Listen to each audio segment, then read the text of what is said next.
After traveling on safari for 10 days through Uganda's national parks, we headed to the district of Mbale near the Kenyan border. Our destination was Nabayugoya, the headquarters village of the Abayudaya. I don't know whether you know about the Jewish community in Uganda. Oh, and it actually did Abayudaya. mark, yes, and it Abayudaya. actually did mark 100 years of existence in Uganda. You are as surprised as many would be surprised. The plan was to share Shabbat with this community. Our guide was Isaac Bayaki, who was raised in the villages. He traced the Abayudaya's beginnings to 1919, when a Ugandan statesman named Semai Kakangulu was recruited by the British to convert the local people to Christianity. Let me ask the British. When I read the Bible, I see that Abraham circumcised. I see that Sabbath is Saturday, not Sunday. And for us, we go to church on Sunday. What is the logic there? The British said, those are Jews. Jews are the one who observe Sabbath on Saturday, and they are the one who circumcise. Then they told him, unless if you want to be Jewish. He said, now, from onwards, I declare myself as the first Jew. And it is believed that by 1919, he had over 3,000 followers. The Abayudaya, meaning people of Judah, live in 9 different villages. There are a few thousand of them now, mostly subsistence farmers.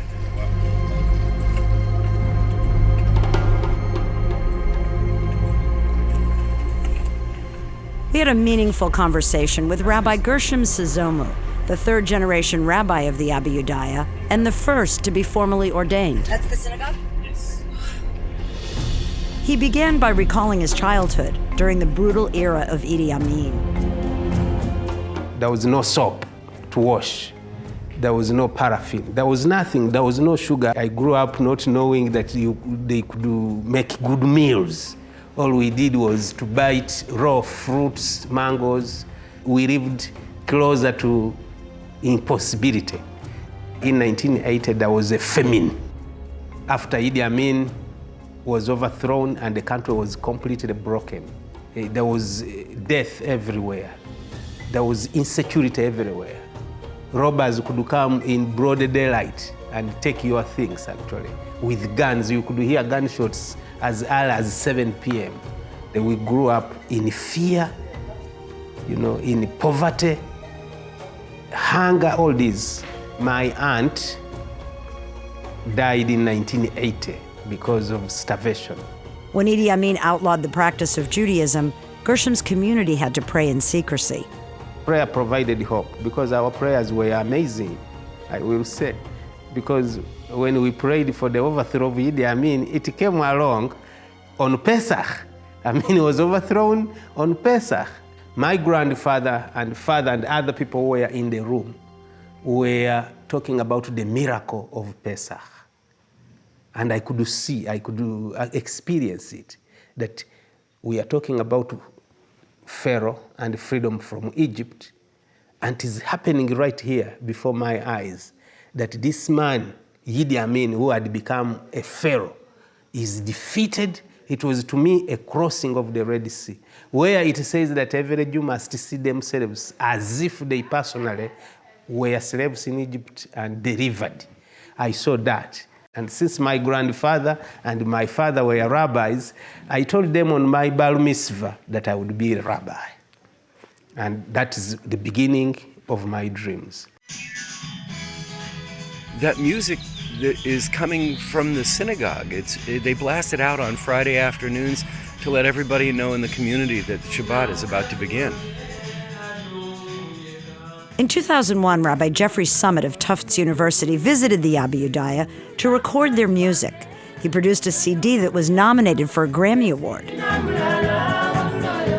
Gershom shared his dream to become formally ordained, and thanks to a fellowship from Be'chol Lashon, the Sizomu family left their village just 2 years later and flew to Los Angeles, where Gershom would attend the Ziegler Rabbinical School and be ordained as a rabbi in the conservative movement. We had a small house without electricity, without running water, and now coming from that to come to Los Angeles and above all, to come to Bel Air. We thought we had come to heaven. The well here, my wife and the children would go 2 miles to carry water on their head to bring. And we found the well in the kitchen. When we went to the bathroom, we found there another miracle of, warm water that comes by a click.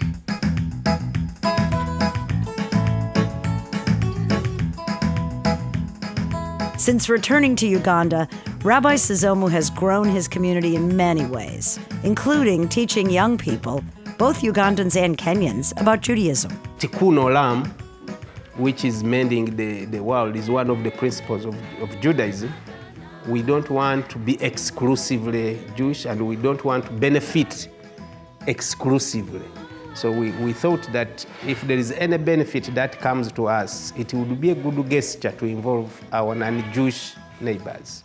And so that's the reason we have allowed teachers who are not Jewish and many children who are not Jewish to be in our schools. Your teacher for social study was teaching you about this morning. I look at California on the globe and United States.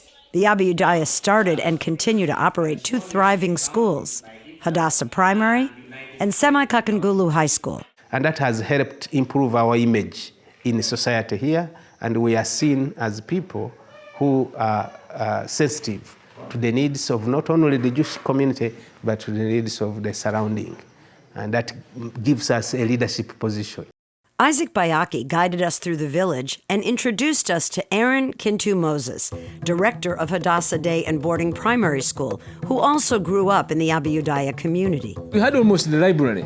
Like our grandfather had books that he collected from the Israel embassy, from Americans, visiting Americans. We had many books, but he could not read them in English. He could not even interpret. When we look at these books, we said, I think as children, as boys and girls, we need to embark on education. And I was one among those people who said we should take our people, we should encourage people to go to school. Moses dreamed of being a teacher. Come later. And after Amin was overthrown, Shabbat Shalom. He graduated from college and made it happen. We have teachers who are Muslims, Christians, and Jews. So in actual sense, we coexist. We think that Christians are important, the Muslims are important, and we can't do without them. They are part of us, and the world is God created the world not only for Jewish people. He created the world for all people. So we have to learn to live with other people. The curriculum includes all of the basics, math, science, history, plus a solid background in Judaism.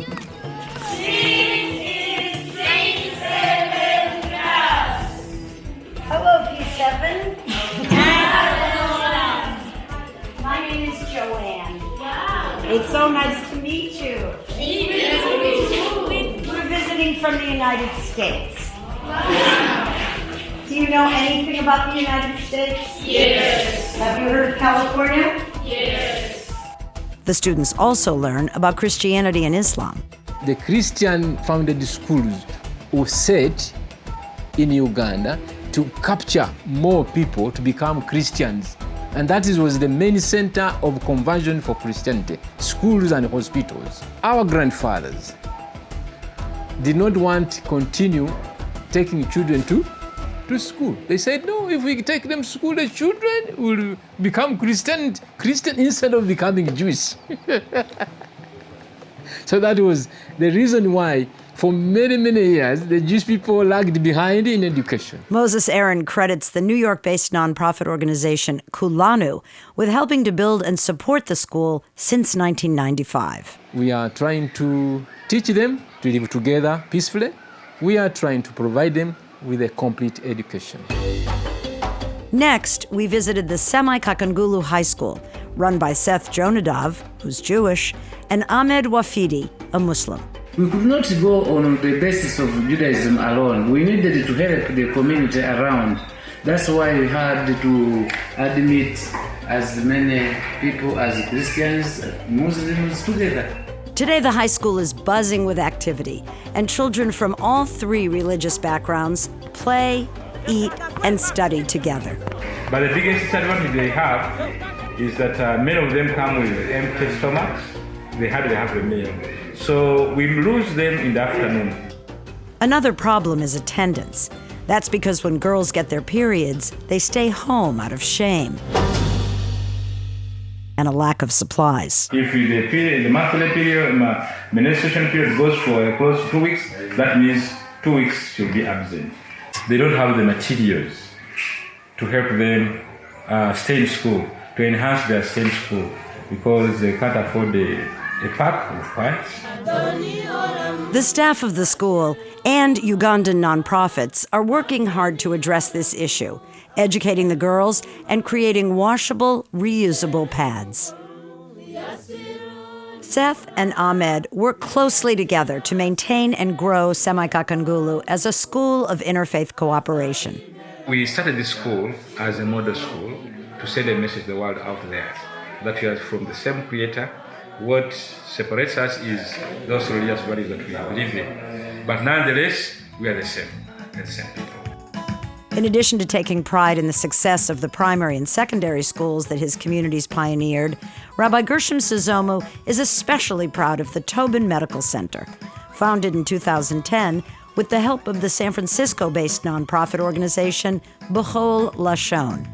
Simply put, there were far too many preventable deaths. Since 2010, when we inaugurated our health clinic, none of our community members has died of malaria and typhoid. So these were the two major killer diseases, and we are proud to say I have not done many funerals since 2010.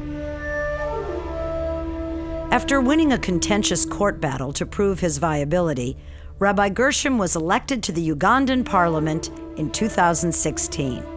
One of the benefits of his new position was a stipend for a personal vehicle. So when they gave me money to buy a good car, I bought an ambulance to serve my community and the neighboring communities. And the ambulance is amazing because the driver gets a call and it goes wee, takes a patient quickly, and then their life is saved.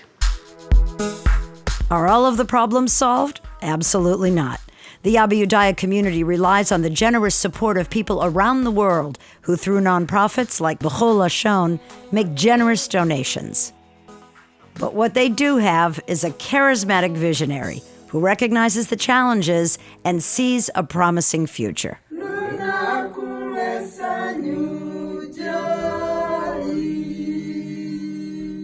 Maaseh avot simanim lebanim, that what parents do are examples to the children.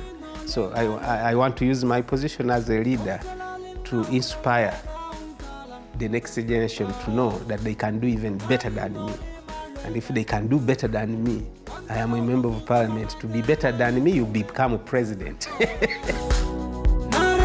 Our final activity before Friday night services was spent with some of the next generation of leaders from the Abayudaya, including Rabbi Gershom's 3 nieces. How did you get to be there? We danced to their favorite popular music,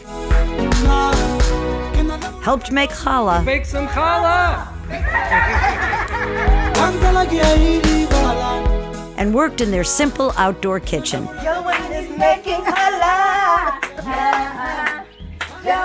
To prepare Shabbat dinner for the community. We make challah in Africa. We make kosher in Africa. In Africa. I'm so happy. I'm so happy today. It's Shabbat. Hey, making challah. Making challah.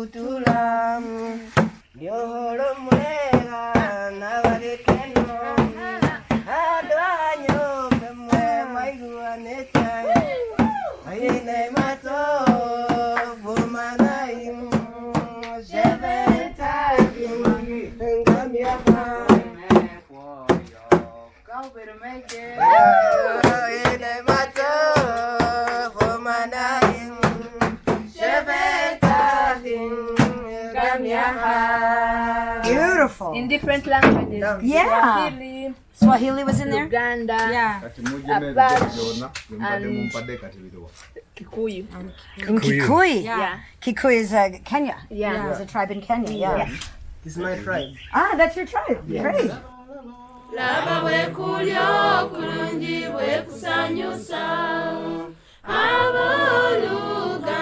Judaism is most certainly alive and in very good hands in the villages of the Abayudaya in eastern Uganda.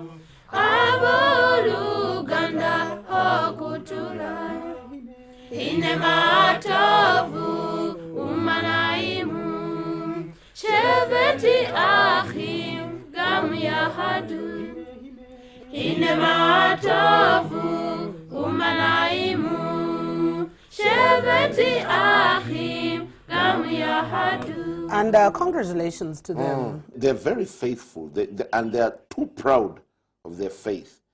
You saw that Honorable MP, wherever he's in Parliament, he dons his, I don't know whether it's a hat. I will keep it at that as well. I do not want to describe things I am not very well versed with. That thing, Yeah. that small thing. That more looks like the purple cup. Yes, it's a cup. Yes, it's a cup. Yeah. It's a cup. Yeah, but it's a mark of faith. Yeah. The way you would carry your rosary openly. But well, you're still watching The Morning Breeze. It's 20 minutes to 8.